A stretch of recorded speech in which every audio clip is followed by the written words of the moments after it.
So hello everyone, कैसे हैं आप सब लोग। आज हम स्टार्ट करने जा रहे हैं हमारे इनडायरेक्ट टैक्सेशन की तैयारी। सो टैक्स स्टार्ट करने से पहले हमारे पास कुछ क्वेश्चन आते हैं कि गवर्नमेंट टैक्स लगाती क्यों है, क्यों गवर्नमेंट हमसे टैक्स चार्ज करती है। बेसिक रीजन है। क्या बेसिक रीजन है? गवर्नमेंट को रोड बनानी है, डैम बनाने हैं, आर्मी की सैलरी बांटनी है, पुलिस सैलरी बांटनी है, देश की सुरक्षा के लिए इक्विपमेंट परचेस करने हैं, मैन्युफैक्चरर्स करने हैं, और क्या बनाने हैं? ब्रिजेस बनाने। तो इन सब चीज के लिए बेसिकली देश चलाने के लिए गवर्नमेंट टैक्स लगाती है।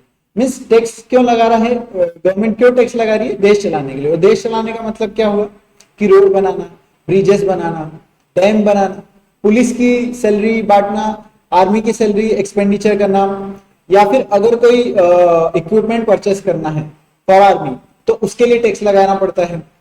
कई गवर्नमेंट्स को फंड करना पड़ता है, जैसे कि फॉर एग्जांपल पंचायत है, स्टेट गवर्नमेंट की काफी एक्टिविटीज को फंड करना पड़ता है।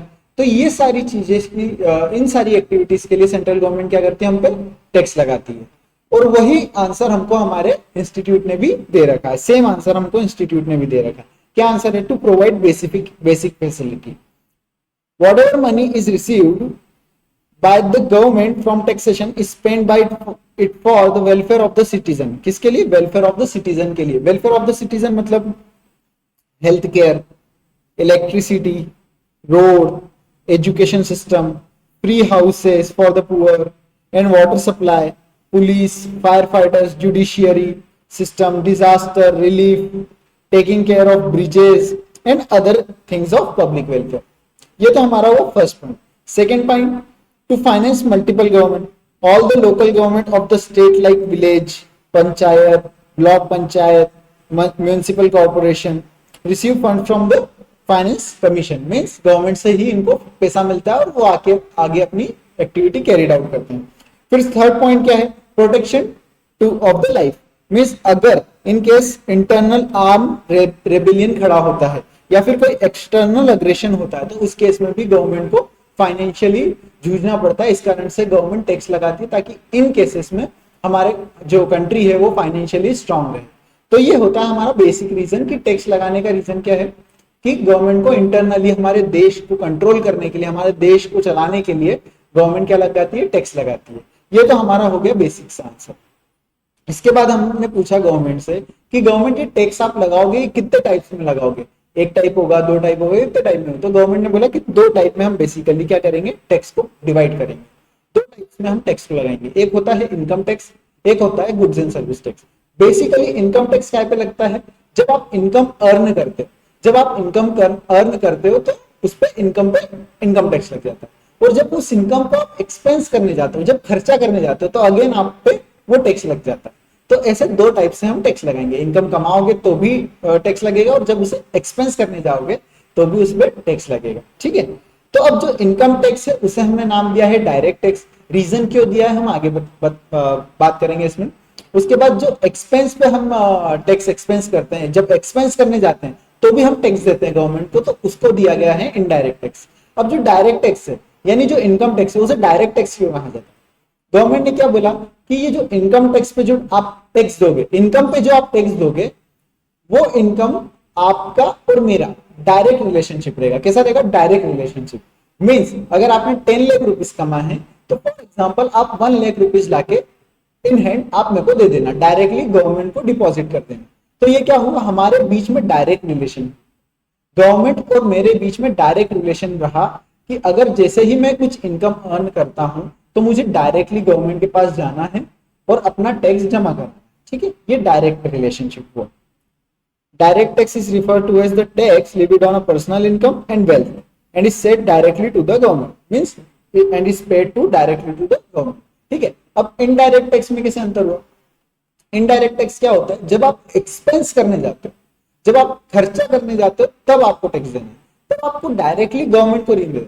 तब आप क्या करते हो कि जब आप किसी से परचेस करते हो, मींस जो सेलर है वो क्या करता है? आपसे गुड्स का प्राइस भी लेता है और थोड़ा और एक्स्ट्रा अमाउंट लेता है जो टैक्स के फॉर्म में लेता है। फॉर एग्जाम्पल आपने 100 रुपीज का कोई गुड्स खरीदा, आप बाजार गए, सामान खरीदा आपने 100 रुपए का और उसमें उनने 18 रुपए टैक्स जोड़ के आपसे कितने लिए? 118 रुपए। उस गुड्स के, उस सामान के आपसे कितने लिए? 118 रुपए। तो 100 रुपए दुकानदार ने क्या रखा, अपने पास रखे, क्योंकि वो तो सामान के लिए थे। 18 रुपए उस दुकानदार ने क्या करा, गवर्नमेंट को डिपॉजिट कर दिया। तो गवर्नमेंट को कितने चले गए, 18 रुपए टैक्स के चले गए, दुकानदार को 100 रुपए चले गए, और आपकी जेब से कितने गए, 100 रुपए गुड्स के और 18 रुपए टैक्स के, मीन टोटल 118 रुपए गए। तो ऐसे आपने इनडायरेक्टली दिया। इनडायरेक्टली कैसे, कि आपने दुकानदार को 118 रुपए दिए, आपने गवर्नमेंट को दिए क्या, आपने गवर्नमेंट को नहीं दिया, आपने दुकानदार को दिए, फिर दुकानदार ने फर्दर 18 रुपए गवर्नमेंट को दिए। तो इनडायरेक्टली आप गवर्नमेंट से जुड़े हुए, यहाँ पे इनडायरेक्टली आप गवर्नमेंट को दे रहे हो, मीन्स पहले आप दुकानदार को दे रहे हो, फिर दुकानदार गवर्नमेंट को दे रहे हो, डायरेक्टली आपसे गवर्नमेंट चार्ज नहीं करती, तो इसलिए इसे इनडायरेक्ट टैक्स कहा जाता है। सेकेंड पॉइंट है नेचर। जो नेचर है इनकम टैक्स का वो है प्रोग्रेसिव। प्रोग्रेसिव कैसे, अगर मैं कम कमाता हूं तो मैं कम टैक्स दूंगा, मुझसे कोई ज्यादा कमाता है तो वो ज्यादा टैक्स देगा, उससे ज्यादा, मीन्स हमारा मोटा भाई मुकेश अंबानी कमाते हैं तो वो सबसे ज्यादा टैक्स देंगे। मीन्स अगर मैं 10 लाख कमा रहा हूं तो 1 लाख रुपए टैक्स दूंगा, कोई मुझसे ज्यादा 1 करोड़ रुपए कमा रहा है तो वो उसे 20 से 30 लाख रुपए देने पड़ेंगे, 30 लाख रुपए देने पड़ेंगे। और मोटा भाई अगर करोड़ों में कमा रहे हैं तो उनको उतना ही ज्यादा टैक्स देना पड़ेगा। तो मीन्स क्या है, प्रोग्रेसिव। आप जैसे जैसे अपनी इनकम बढ़ाते जाओगे वैसे वैसे आपका टैक्स का प्रपोर्शन बढ़ता जाएगा। इनकम आपकी अगर 10 लाख से 1 करोड़ हो गई तो टैक्स आपका 1 लाख से 30 लाख हो जाएगा। ऐसे आपकी टैक्स प्रोग्रेसिव टैक्सेशन है। क्या है वो, डायरेक्ट टैक्स का।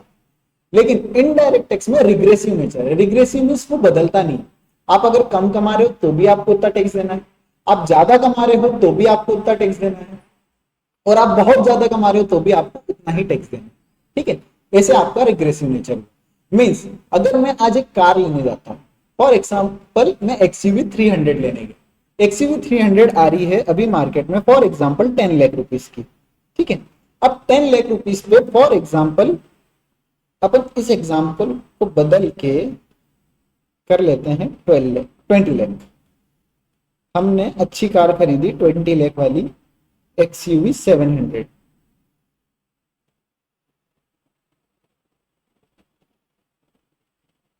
एक्सयूवी 700, ठीक है, 20 लाख। 20 लाख पे गवर्नमेंट ने क्या करा, जैसे ही आप लेने गए तो कार के तो 20 लाख आपको देने ही है, साथ ही साथ आपको 28% इस पे जीएसटी भी देना है। तो 28% कितना हो गया,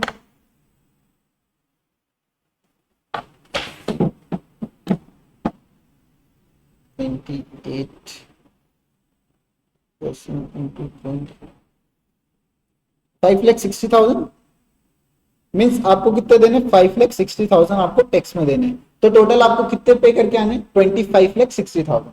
ऐसे आपको ये कार 25,60,000 की पड़ी। ठीक है, अगर यही कार मिस्टर अंबानी लेने जाते हैं, हमारे मोटा भाई लेने जाते हैं, तो उनको भी ये कार 25,60,000 की ही पड़ेगी।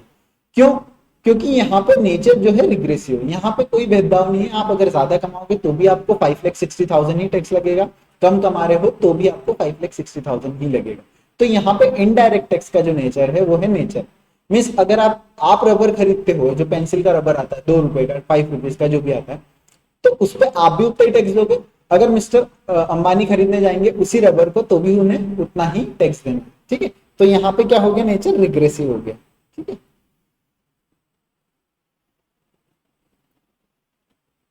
Progressive in nature and regressive in nature. ठीक है, incidence in impact falls on the same person and paid by the same person.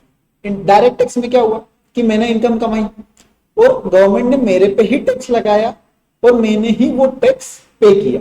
ठीक है, मैंने ही वो टैक्स पे किया और गवर्नमेंट ने लगाया भी किस पे, मेरे पे लगाया। इनडायरेक्ट टैक्स में क्या हुआ कि पे किसने किया था, गवर्नमेंट को।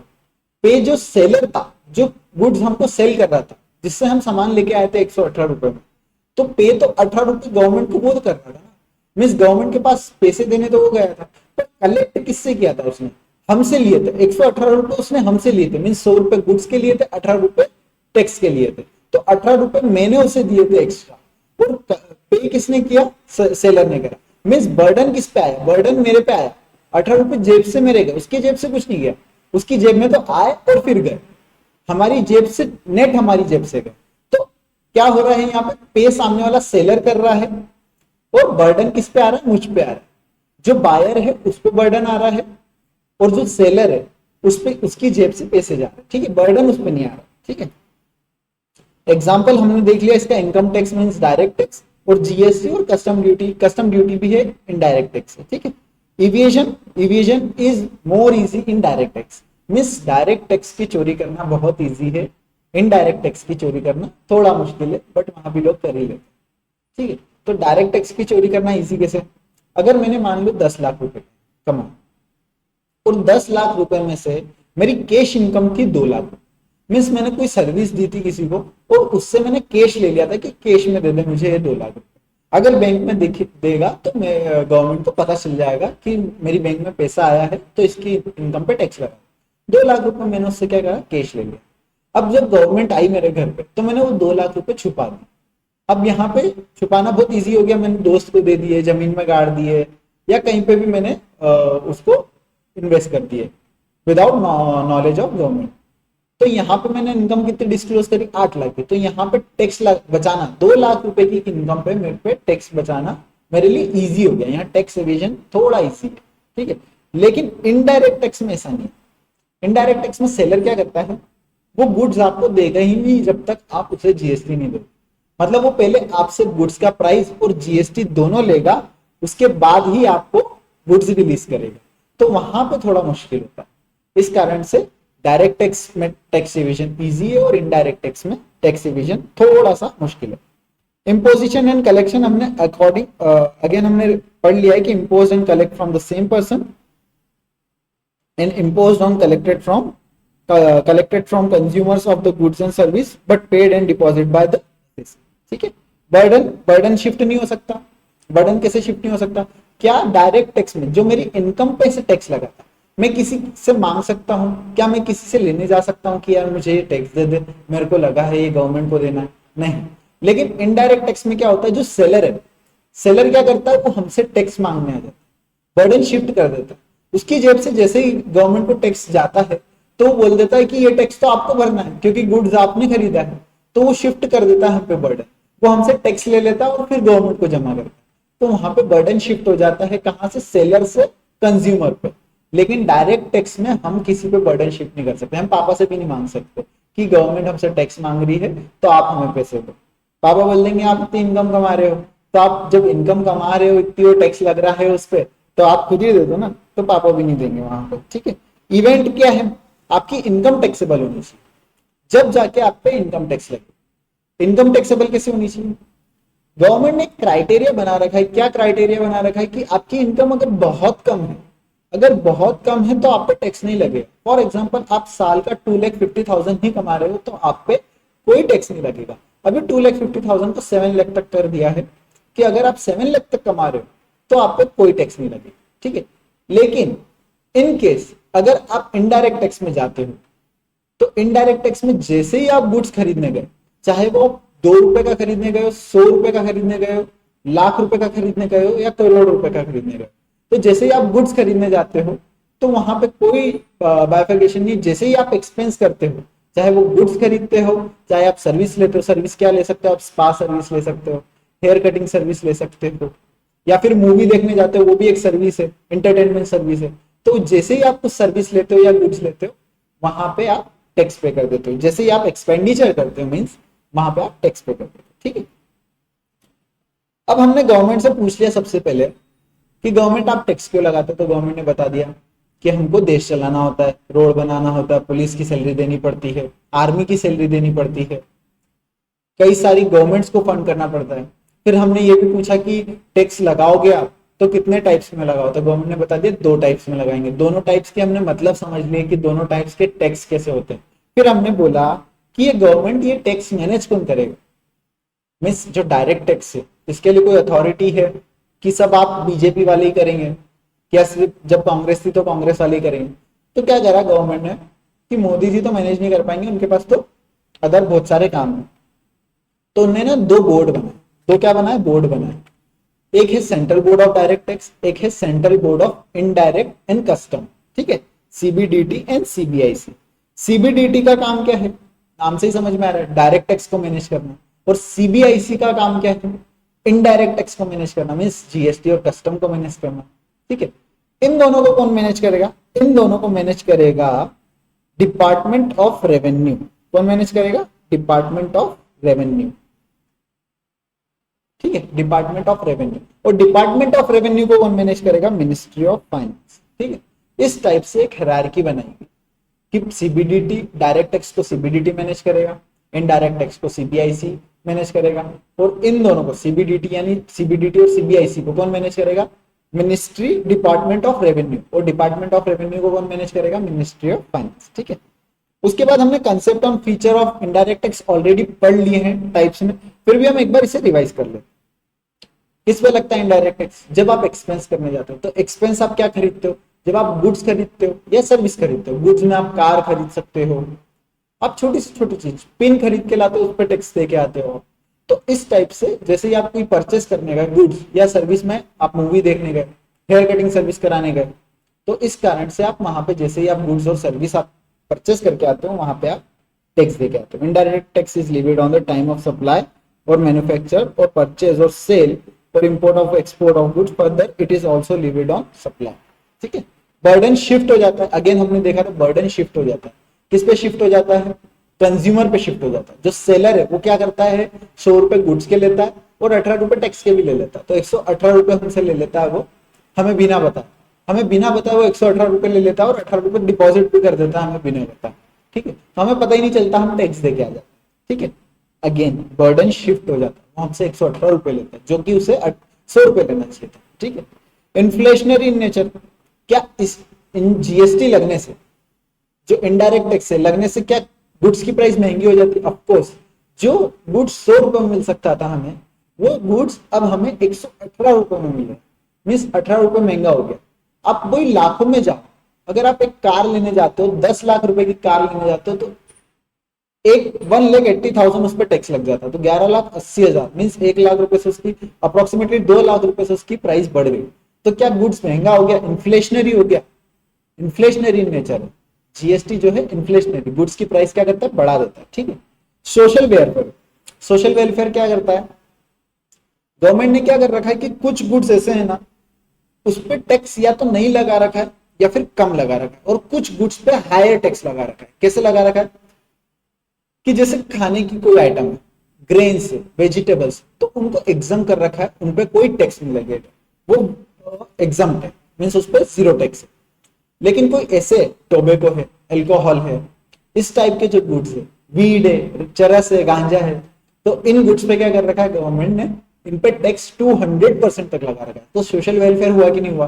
कि जो ऐसी है सोशली एक्सेप्टेबल गुड्स है, सोशली एक्सेप्टेबल सर्विस है, उन पे क्या कर रखा है? टैक्स रेट या तो नहीं लगा रखा है या फिर बहुत कम लगा रखा है। और जो सोशली एक्सेप्टेड नहीं है, उन पे टैक्स रेट क्या कर रखा है? ज्यादा कर रखा है। तो यहाँ पे अगेन एक फीचर आता है कि सोशल वेलफेयर यहाँ पे इंक्रीज करता है इनडायरेक्ट टैक्स, ठीक है। बायडर टैक्स बेस, बायडर टैक्स बेस क्या है? इंडिया की जो पॉपुलेशन है ना, डायरेक्ट टैक्स रेयरली, बहुत मुश्किल से 2% से 3% डायरेक्ट टैक्स भरते हैं। मीन्स 150 करोड़ में से केवल 2-3% ही लोग हैं जो डायरेक्ट टैक्स भरते हैं। क्यों? बाकी 98% लाइबल ही नहीं है, मीन्स उनकी इनकम 2,50,000 के ऊपर जाती ही नहीं है। तो 2,50,000 के ऊपर जाती ही नहीं है, तो वो टैक्स भरने के उन पे लाइबिलिटी भी नहीं आती है। तो इस कारण से 98% लोग हमारे यहाँ डायरेक्ट टैक्स यानी इनकम टैक्स नहीं भरते। सिर्फ 2% लोग हमारे यहाँ डायरेक्ट टैक्स भरते हैं, क्योंकि वो ही लाइबल है, उनकी ही इनकम ज्यादा है। तो यहाँ पे डायरेक्ट टैक्स में बेस है ना बहुत छोटा है। इनडायरेक्ट टैक्स में ऐसा नहीं है। डायरेक्ट टैक्स में छोटा बच्चा जो होता है 8-10 साल का, जो वो पेंसिल परचेस करने जाता है, पेन परचेस करने जाता है, कॉपी परचेस करने जाता है, तो उस पर वो टैक्स ऑलरेडी पे करके आ रहा है। 20 रुपए की या 50 रुपए की कॉपी ला रहा है, तो उस 50 रुपए की कॉपीज में भी वो टैक्स पे करके आ रहा है। मीन्स एक छोटे बच्चे को भी नहीं छोड़ा इनडायरेक्ट टैक्स, है ना। और वहीं आप अगर बड़े हो गए हो और कार परचेस कर रहे हो, तो ऑब्वियसली उस पर तो टैक्स लग ही रहा है। तो यहाँ पे बेस कैसा हो गया? वाइडर हो गया, बहुत बड़ा हो गया, कि छोटे से छोटा से बड़ा आदमी यहाँ पे टैक्स पे कर रहा है, ठीक है। Wider tax base. Again regressive in nature, अगर आप कम कमाते हो तो भी आपको उतना ही टैक्स लगेगा, आप ज्यादा कमाते हो तो भी उस पर उतना ही टैक्स देना है, ठीक है। नो पिंच, नो पिंच क्या? हमको पता नहीं चलता इसमें कि आप टैक्स पे करके। अब छोटे बच्चे से पूछोगे कि यार तू कॉपी 25 रुपए में लेके आया, 30 रुपए में लेके आया, तो क्या तू टैक्स दे के आया? तो बोले ये क्या होता? मैं नहीं दे के आया, मैं तो कॉपी के पैसे देके आया, पर उसे नहीं पता वो दे के आया, उस 30 रुपए में भी वो टैक्स दे के आया, तो पता नहीं चलता तो उसे पिंच नहीं होता, दुख नहीं होता कि टैक्स पे करके आया।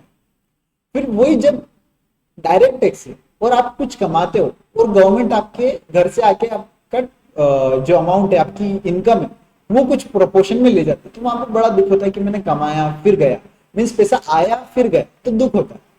लेकिन क्या एक ही बार चले जाए और बिना बताए चले जाए तो पता नहीं चलता, तो फिर दुख नहीं होता कि हाँ ठीक है बिना बताए, तो उसमें पिंच नहीं होता इनडायरेक्ट टैक्स में। ठीक, कास्केडिंग इफेक्ट, बैकग्राउंड ऑफ इस वाइल इनडायरेक्ट टैक्स। अभी आपको पता है कि इनडायरेक्ट टैक्स में पहले जो था वो क्या था, सीएसटी था, सेंट्रल सेल्स टैक्स, या फिर वैल्यू एडेड टैक्स, या फिर सर्विस टैक्स। ये ऐसे कई तरह के पहले इनडायरेक्ट टैक्स हुआ करते थे।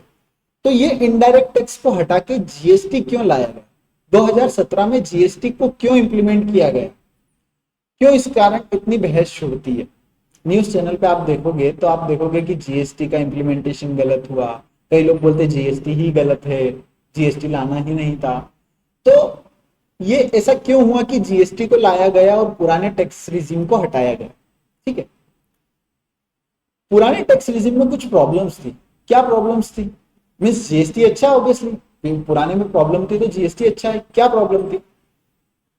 फॉर एग्जाम्पल आपने एक गुड्स बनाया, एक गुड्स मैन्युफैक्चर किया 1 लाख रुपए में फॉर एग्जाम्पल, अब वो गुड्स जैसे ही आपने बनाया और आपने अगेन उसको 1 लाख रुपए में सेल कर दिया, है ना, तो आपकी कुछ इनकम हुई क्या, नहीं हुई। गुड्स का प्राइस बढ़ना चाहिए क्या, नहीं बढ़ना चाहिए। क्यों नहीं बढ़ना चाहिए, क्योंकि 1 लाख रुपए ही अगेन वो फर्स्ट पर्सन सेकेंड पर्सन ने भी 1 लाख रुपीज में ही सेल कर दिया, गुड्स की प्राइस अगेन कुछ बढ़ी क्या, नहीं बढ़ी, 1 लाख रुपीज में ही सेल हुई। तो जीएसटी में क्या हो रहा है कि आप अगर सेम प्राइस पे बेच रहे हो तो आपकी गुड्स की प्राइस नहीं बढ़ रही है ना। कैसे, आपने क्या करा, 1 लाख रुपीज, आप एग्जाम्पल लेते हैं अपन इसका, जीएसटी का एग्जाम्पल लेते हैं, mister A B C, mister A ने क्या हुआ 1 लाख का गुड्स प्रोड्यूस किया, है ना, और ये गुड्स किसको सेल किया, मिस्टर बी को सेल किया, बी को 1 लाख रुपए में ही सेल किया, तो 1 लाख रुपए बी के पास क्या हुआ, 1 लाख रुपए देने पड़े। पर ए ने क्या बोला कि आपको टैक्स भी देना पड़ेगा, गवर्नमेंट टैक्स में इसे मांगने आएगी तो आपको 18% टैक्स भी देना पड़ेगा। तो अगेन एक बी ने कितने दिए, 18,000 एक्स्ट्रा दिए, तो 1,18,000 रुपए क्या हुआ, बी के पास से आउटफ्लो हुआ, मींस बी की जेब से 1,18,000 रुपए, है ना। ए को कितना है, ए को 1 लाख रुपए ही आए, ए को क्या हुआ 1,18,000 आए, टोटल 1,18,000 आए, बट 18,000 तो हमने गवर्नमेंट को डिपॉजिट कर दिए ना, 18,000 हमने क्या हुआ पे टू गवर्नमेंट, ठीक है, कितने 18,000, तो अगेन उसके पास कितने बचे 1 लाख रुपए, गवर्नमेंट के पास 18,000 चलेगा क्या, गवर्नमेंट है 18,000, ठीक है। तो अब आप बोलोगे गुड्स की प्राइस तो बढ़ गई, क्योंकि गुड्स तो बी के पास तो 1,18,000 में आया ना, मीन्स बी की जेब से तो 1,18,000 गए ना। तो यहाँ पे क्या हुआ, बी के पास से 1,18,000 गए, बट वो क्या दिखाएगा बुक में, बुक में दिखाएगा कि 1 लाख रुपए का मेरे पास गुड्स है ना, और 18,000 पेड टू गवर्नमेंट, है ना। तो इसे क्या नाम दिया है, पेड टू गवर्नमेंट को, इसको नाम दिया है आईटीसी, इनपुट टैक्स क्रेडिट, ठीक है, इसको क्या नाम दिया, इनपुट टैक्स क्रेडिट। अब अगेन जब बी सी को बेचेगा ना, तो बी क्या करेगा, 1 लाख रुपए ही लेगा, मान लो बी भी 1 लाख रुपए में ही सेल कर देता है, पर आप बोलोगे यार मैं तो बी को 1 लाख, सी को 1 लाख में बेच रहा हूं, तो मेरी जेब से तो 1,18,000 गए, तो मेरी जेब से जब 1,18,000 गए तो मेरे को 1 लाख में बेचने में लॉस नहीं हो जाएगा, 18,000 का 1,18,000 मेरी जेब से गए और मैं अगेन सी को 1 लाख में बेच रहा हूँ, लॉस नहीं हो जाएगा, नहीं होगा। कैसे नहीं होगा, जब वो सी को बेचेगा तो वो क्या करेगा, 1,18,000 रुपए ले लेगा।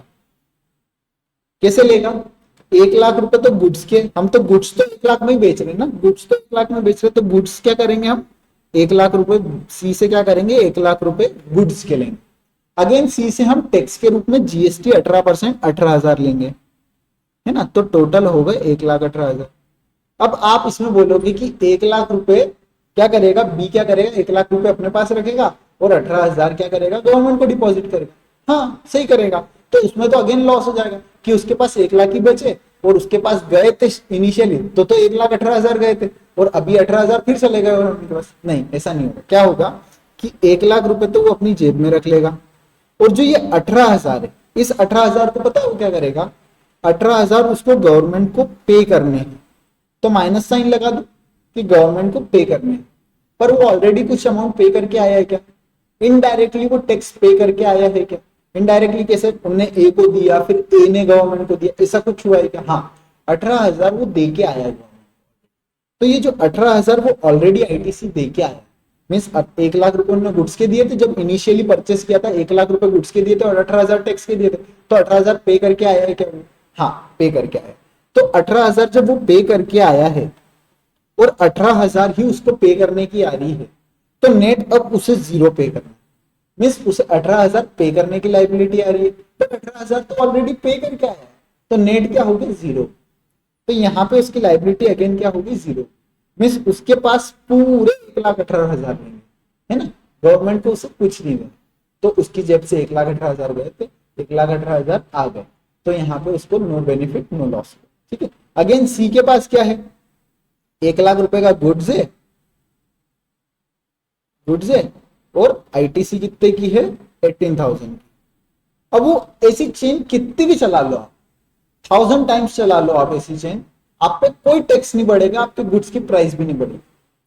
पुराने डिजाइन में यही प्रॉब्लम, आप अगर सेम प्राइस पे भी बेच रहे हो ना तो ऑटोमेटिकली वहां पे इन्फ्लेशनरी नेचर होगा।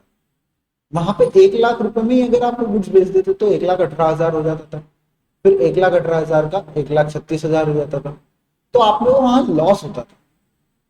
मीन्स यहाँ पे जो ये वाला पोर्शन है ये पुराने डिजाइन में नहीं मिलता था, ये पुराने डिजाइन में नहीं मिलता।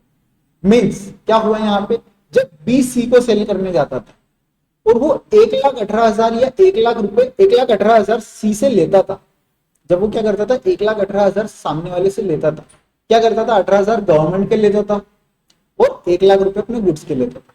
तो वहां पे उसे ये 18,000 जो है ना, ये वाले जो 18,000,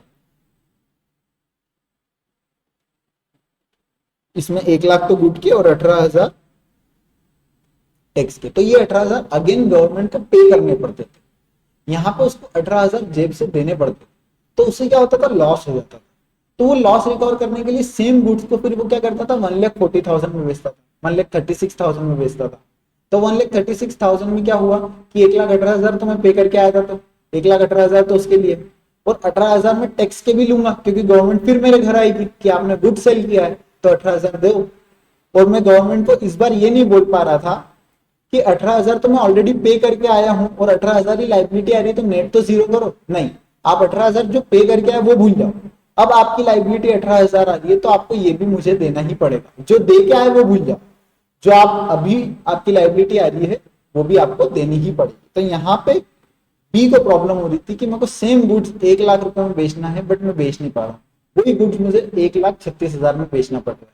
मीन्स 1,18,000 तो मेरी जेब में आया ताकि, क्योंकि मैं 1,18,000 में पे करके आया हूँ और 18,000 मेरे से गवर्नमेंट लेने आएगी अगेन, तो फिर 18,000 उसके भी निकाल। तो इस कारण से पुराने डिजाइन में ये प्रॉब्लम थी जो कास्केडिंग इफेक्ट है, मीन्स वहां पे टैक्स लग रहा था, क्या हो रहा था, इसे बोलते हैं कास्केडिंग इफेक्ट। ठीक है, इसे क्या बोलते हैं, कास्केडिंग इफेक्ट। ओके,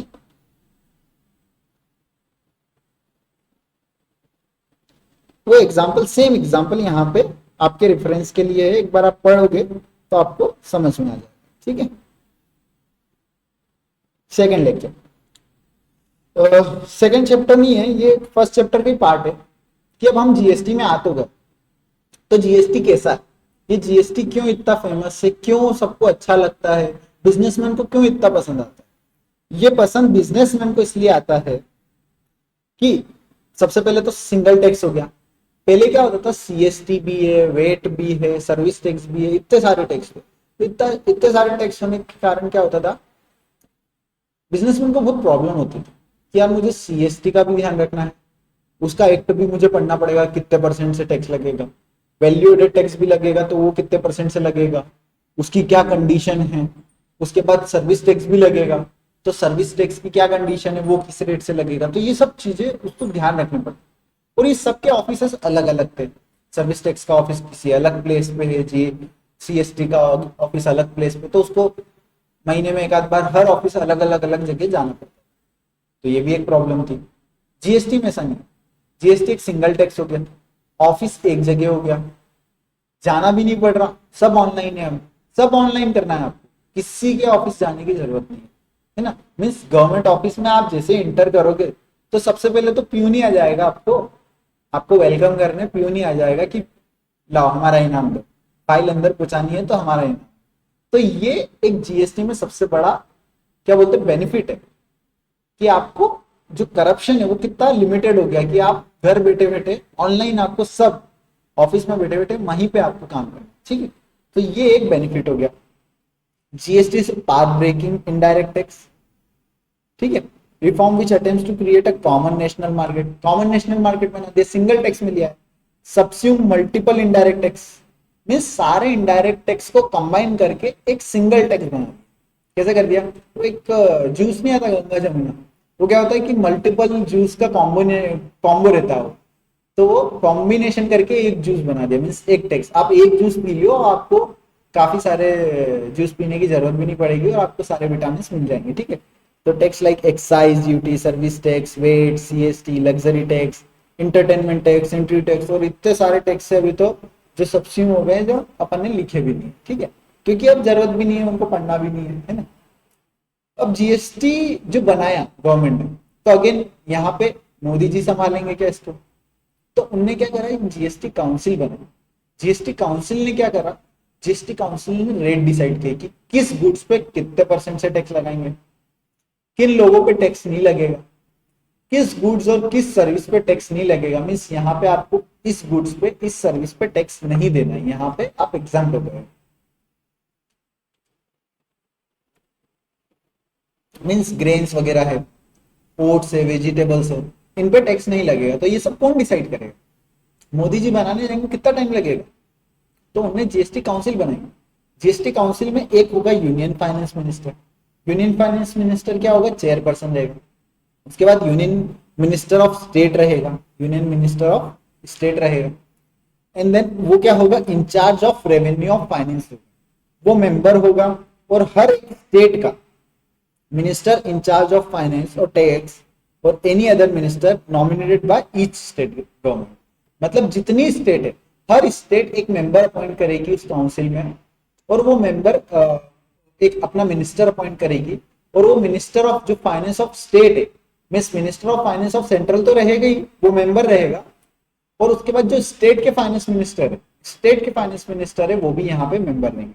और उनके काम क्या है कि किस रेट से टैक्स लगेगा, कितना एग्जाम्पशन रहेगा, मीन्स कहाँ कहाँ किन किन गुड्स पे एग्जाम्प्ट है, मीन्स वहां पे टैक्स नहीं लगना है ना।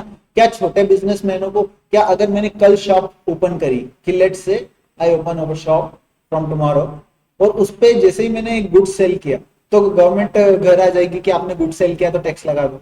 मैंने जैसे ही कुछ एक क्लॉथ की शॉप खोली और जैसे ही मैंने फर्स्ट शर्ट बेची, लेट्स एग्जांपल मैंने फर्स्ट शर्ट बेची 1000 रुपए की और गवर्नमेंट आपके घर आ गई कि लाओ टैक्स दो, तब ये छोटे बिजनेसमैन के लिए तो कितनी बड़ी प्रॉब्लम हो गई कि मैं तो जैसे ही बिजनेस खोलने जाऊंगा गवर्नमेंट मेरे घर आ जाएगी टैक्स मांगने। अब मैं बिजनेस में एंटर हुआ हूँ, मेरे तो कितने कंपटीशन है, उस पर टैक्स भी लगा दिया इनिशियली। थोड़ा बड़ा हूँ मैं, दो मुझे थोड़ा सपोर्ट करो, थोड़ा अभी इनिशियली टैक्स मत लगाओ, फिर जब मैं बड़ा हो जाऊँ, अच्छा अर्न करने लग जाऊँ, मेरा बिजनेस अच्छा चलने लगे, तब जाके मुझ पर टैक्स लगाना। तो गवर्नमेंट ने कुछ छोटे बिजनेसमैन का ध्यान रखा कि अगर आप इतने तक, एक लिमिट तक आप अगर सेल करते हो, फॉर एग्जाम्पल आप 40 लाख रुपीज तक आप सेल करते हो साल का, अगर 40 लाख रुपीज का आप गुड सेल कर दे, 40 लाख रुपीज के आप क्लॉथ सेल कर देते, तो आप पे कोई टैक्स नहीं। अगर आपने जैसे ये 40 लाख को क्रॉस किया, तो जिस दिन आपने क्रॉस कर दिया उस दिन आप पे टैक्स लग जाएगा, ठीक है। तो एक तो ये कंडीशन, ये किसने बनाई, काउंसिल ने बनाई, ठीक है। ये सब कंडीशन किसने बनाई, काउंसिल ने ही बनाई, ठीक है। Taxes, सेसेस and surcharge levied by union, levied by union and the state and local bodies which are may be subsumed, means कौन कौन से टैक्स सबस्यूम करने जीएसटी में, ये डिसीजन किसका था? जीएसटी काउंसिल का। ठीक है, goods and service that may be subject to exempted from the goods and service tax, किन गुड्स पे टैक्स नहीं लगेगा, ये भी डिसीजन किसका था? काउंसिल का। ठीक है, model GST model goods and service tax law principle of levy apportionment of goods and service tax levied on supply in the course of. अच्छा, जीएसटी है ना, वो कैसे लगा है कि एक तो इंटरस्टेट सप्लाई और एक इंट्रास्टेट सप्लाई, ये सब किसने डिसाइड किया? काउंसिल ने। इंटरस्टेट सप्लाई क्या होता है कि आप अगर सेम स्टेट में रह के सप्लाई कर रहे हो, मींस अगर आप महाराष्ट्र में रहते हो तो महाराष्ट्र में मुंबई टू पुणे आप सप्लाई कर रहे हो तो विद इन स्टेट हो गया, तो ये होता है intra state supply, means with in the state supply. और अगर आप एक स्टेट से दूसरे स्टेट में इंटर कर रहे हो, मींस आप महाराष्ट्र में मुंबई से आप अगर अहमदाबाद में सेल कर रहे हो, मींस दो स्टेट आ गए यहाँ, महाराष्ट्र की सरकार भी आ गई, गुजरात की सरकार भी आ गई, तो ये हो गया इंटर स्टेट सप्लाई। मींस आप एक स्टेट से दूसरे स्टेट में इंटर कर रहे हो तो इंटर स्टेट सप्लाई हो गया, तो इंटर स्टेट सप्लाई पे अलग तरीके का टैक्स लगेगा। तो वो सब किसने डिसाइड किया? काउंसिल ने डिसाइड किया। ठीक है, उसके बाद threshold limit, means 20 lakh 40 lakh तक आपने छोटे बिजनेसमैन को छूट दी है ना कि वहां पे आप टैक्स नहीं लगाओगे, तो एक थ्रेशोल्ड लिमिट किसने बनाई? काउंसिल ने बनाई। रेट डिसाइड किए कि किस गुड्स पे किस सर्विस पे क्या टैक्स रेट रहेगा, मींस अगर टोबैको है तो 200% तक टैक्स रहेगा, और अगर वही वेजिटेबल्स है तो वहां पे 0% टैक्स रहेगा, क्लॉथ है तो 5% रहेगा, रेस्टोरेंट है तो 5% रहेगा। तो ये सब किसने डिसाइड किया? जीएसटी काउंसिल ने डिसाइड किया। एनी स्पेशल रेट और रेट्स और स्पेसिफाइड पीरियड, मींस किसी पीरियड में किसी गुड्स पे ज्यादा टैक्स लगा देना, किसी पीरियड में किसी गुड्स पे ज्यादा टैक्स लगा देना, ये सब कौन डिसाइड करेगा? काउंसिल में। कि आप फॉर एग्जांपल 6 मंथ के लिए इस गुड्स पे थोड़ा ज्यादा टैक्स है, क्यों? क्योंकि इसका हमको सप्लाई कम करना है, फॉर द 6 मंथ हम सप्लाई कम करना चाहते हैं। ठीक, तो ये सब चीजें, और for additional resource during the any natural calamity. ठीक है, अगर बाढ़ आ गई फॉर एग्जांपल, या फिर कुछ ऐसा एक्सटर्नल एग्रेशन हो गया है, तो उस कारण से हम एक्स्ट्रा टैक्स कलेक्ट कर रहे हैं ताकि हम इस जो भी ये डिजास्टर आया है इससे लड़ सकते हैं। ठीक है, तो ये सब कौन करेगा? ये सब करेगी GST council. Special category state भी बनाए गए हैं। स्पेशल कैटेगरी स्टेट का क्या मतलब है? मिस इंडिया में तो बहुत सारे स्टेट है, पर सभी स्टेट की पावर अलग है। अब जैसे महाराष्ट्र और गुजरात देखो तो ये बिजनेस है, ये सबसे मतलब पावरफुल स्टेट बोल सकते हैं। क्यों? क्योंकि most of the financial sector है, फाइनेंशियल सेंटर है हमारे इंडिया का, जो दिल्ली और गुजरात है, महाराष्ट्र है, कर्नाटका है, ये सब क्या फाइनेंशियल सेंटर है, यहाँ पे बहुत पैसा बहुत है। तो इन स्टेट को मतलब आप यहाँ से ज्यादा टैक्स कलेक्ट कर सकते हो। पर आप जैसे 7 सिस्टर्स को देखो तो वो नेचुरली मतलब अभी नेचुरली डेवलप्ड है, वहां पे इतना फाइनेंशियली डेवलप्ड नहीं है, मीन्स वहां पे फाइनेंशियल सेंटर नहीं बोल सकते उसे। क्यों नहीं बोल सकते? वहां पे इतनी सारी कंपनीज नहीं है काफी सुंदर वो, बट वहां पे इतनी कंपनीज नहीं है। तो वहां पे कंपनीज नहीं है तो बिजनेस नहीं है तो पैसा भी नहीं है, तो उनको स्पेशल कैटेगरी स्टेट का दर्जा गया है। क्यों? ताकि वहां पे कुछ ऐसी स्पेशल सर्विस हो या कुछ ऐसा स्पेशल प्रोविजन हो ताकि उनको अलग फील ना हो। ठीक है, again any other matter relating to GST, और भी कोई से मैटर होंगे जीएसटी से रिलेटेड तो वो कौन डील करेगी? जीएसटी काउंसिल डील करेगी। ठीक है, अब जीएसटी नेटवर्क पे आता है कि जीएसटी नेटवर्क क्या है। अगेन हमने देखा था कि जो जीएसटी है वो क्या है? पूरा ऑनलाइन है, आपको घर बैठे आपको काम करना है, ऑफिस में बैठ के आपको पूरा काम करना है, मीन्स आपको अलग अलग ऑफिस जाने की जरूरत नहीं। पहले आपको क्या करना पड़ता था कि अलग अलग ऑफिस जाने की जरूरत पड़ती थी, कि अगर आप सर्विस टैक्स पे कर रहे हो तो सर्विस टैक्स ऑफिस जाना पड़ रहा है, टैक्स पे करने के लिए भी ऑफिस जाना पड़ रहा है, कुछ भी मैटर आया कुछ नोटिस आया तो आपको सर्विस टैक्स ऑफिस जाना पड़ रहा है, वेट का अगर नोटिस आ गया तो अगेन वहां से जाके वेट के ऑफिस जाना पड़ रहा है, फिर वहां पे वेट भी डिपॉजिट करना पड़ रहा है, सीएसटी है तो सीएसटी ऑफिस जाना पड़ रहा है, एक्साइज है तो एक्साइज ऑफिस जाना पड़ रहा है। तो ऐसे अलग अलग डिपार्टमेंट्स, उन सबको कंबाइन करा जीएसटी बनाया, और एक और फैसिलिटी दी कि आप ऑनलाइन ही अब सब ऑफिस में बैठ के आप जो भी है टैक्स पे करना है, कोई नोटिस का रिप्लाई करना है तो आप ऑफिस में बैठ के कर सकते। तो ये सब क्या करा? जीएसटी ने कहा government has establish common GST electronic portal. क्या है साइट? www.gst.gov.in और website manage by GST network. GST network manage करता है जीएसटी साइट, ठीक है, for the tax payer, government, state and businessman. ये बिजनेसमैन के लिए, इन सब के लिए क्या करता है, जीएसटी नेटवर्क साइट मेंटेन करता है। And include a common GST portal and application for registration. Means अगर मेरा टर्नओवर 40 लाख के ऊपर हो गया तो मुझे क्या करना पड़ेगा, अपने आप को जीएसटी में रजिस्टर्ड कराना पड़ेगा, और जीएसटी में रजिस्टर करा के बोलना पड़ेगा कि अब मेरा टर्नओवर 40 लाख के ऊपर हो गया है, मैं अच्छा बिजनेसमैन बन गया हूँ, बड़ा बिजनेसमैन बन गया हूँ, और मुझे जीएसटी पे करने की लायबिलिटी आ जाती है। अब मुझे जीएसटी पे करना ही पड़ेगा, ऐसा लॉ में लिखा है, तो मुझे रजिस्टर कर लो और मुझसे जीएसटी भी कलेक्ट कर लो। तो ये सब कहाँ होगा, ऑफिस में बैठे बैठे ऑनलाइन। आप ऑनलाइन बैठे बैठे रजिस्ट्रेशन कर सकते हो, टैक्स का पेमेंट कर सकते हो, अपना रिटर्न फाइल कर सकते हो। हर मंथ आपको अपना रिटर्न फाइल करना पड़ेगा। रिटर्न फाइल मतलब कि आपने कितना गुड्स और कितना सर्विस सेल किया, कितने का गुड्स सेल किया और कितने का परचेस किया। नेट आपने इतना गुड्स सेल किया और इतना परचेस किया, अब नेट आपकी लायबिलिटी टैक्स की इतनी आती है, तो ये डिपॉजिट कर, ठीक है, तो ये रिटर्न भरना पड़ेगा, ठीक है, assessment and MIS report. On registered on the common portal, each taxpayer will receive 15 number alphanumeric pen based GST number, ठीक है। जैसे ही आप रजिस्ट्रेशन करोगे आपको एक नंबर दिया जाएगा, जीएसटी नंबर दिया जाएगा। जैसे इंस्टाग्राम पे आप जैसे ही साइन अप करते हैं तो इंस्टा आईडी मिलती है, वैसे ही इंस्टा आईडी जहां पे मिलती है यहाँ पे जीएसटी नंबर, जीएसटी में जीएसटी नंबर मिलेगा, ठीक है। इंस्टाग्राम में इंस्टा आईडी मिलती है और जीएसटी में जीएसटी नंबर मिलेगा, ठीक है। क्लियर, क्लियर जीएसटी नेटवर्क में भी। तो अभी तक हमने क्या क्या क्लियर कर लिया, बहुत सारी चीजें क्लियर कर ली, ठीक है। एग्जाम पॉइंट ऑफ व्यू से ओके ओके, बट जीएसटी का नॉलेज लेने के लिए बहुत इंपॉर्टेंट है, क्योंकि ये बेसिक है ना। कि हमने सबसे पूछा कि टैक्स क्यों लगाते हैं गवर्नमेंट ने, तो गवर्नमेंट ने उसका जवाब दिया कि हम बेसिक फैसिलिटी पे लगाते हैं, बेसिक फैसिलिटी को प्रोवाइड कराने के लिए, रोड डैम ब्रिजेस बनाने के लिए। फिर हमने पूछा टैक्स कितने टाइप के लगाओगे, तो डायरेक्ट टैक्स लगाएंगे, इनडायरेक्ट टैक्स लगाएंगे, इन दोनों को मैनेज कौन करेगा, सीबीडीटी सीबीआईसी मैनेज करेगा। फिर हमने पूछा कि फीचर्स क्या है इनडायरेक्ट टैक्स के, तो वो इनडायरेक्ट टैक्स के सारे फीचर हमने कवर किए। फिर हमने पूछा कि आप जीएसटी क्यों लाए, पुराने टैक्सेस क्यों चलने नहीं दिए आपने, वेट था, सीएसटी था, एक्साइज था, सर्विस टैक्स था, ये सारे टैक्सेस थे जब ऑलरेडी, तो आप जीएसटी क्यों लाए, क्यों इतनी डिबेट हो रही है न्यूज चैनल्स पे। तो हमने बोला कि पुराने टैक्सेस में काफी सारी प्रॉब्लम्स थी, कि कास्केडिंग इफेक्ट था, एक ही गुड्स को मल्टीपल टाइम बेच दो अगर सेम प्राइस पे तो ही उसके प्राइस बढ़ रहे थे। लेकिन जीएसटी में ऐसा नहीं है, जैसे ही आप सेल करने जाते हो आप पुराना जो भी टैक्स पे करके आए हो वो माइनस कर सकते हो। जैसे ही आप बेचने जाते हो तो आपको टैक्स पे करने की लायबिलिटी आती है। अब पे करने की लायबिलिटी आती है तो आप वो देखो कि हम जब ऑलरेडी परचेस करके आए हैं, उस पर ऑलरेडी टैक्स पे करके आए तो कितना पे करके आए, जितनी लायबिलिटी निकल रही है और जितनी हमारी लायबिलिटी आ रही है, तो नेट हम क्या करेंगे, टैक्स पे करेंगे, ठीक है। अब जीएसटी, फिर हमने पढ़ा जीएसटी में क्या क्या, कि जीएसटी कौन मैनेज करेगा, तो जीएसटी काउंसिल मैनेज करेंगे। काउंसिल के काम मैनेज किए, क्या काम थे। फिर जीएसटी नेटवर्क देखा हमने कि नेटवर्क क्या क्या था। फिर नेटवर्क के बाद अब आते हैं हम, GST remove the inefficiency and complexity in the previous tax design.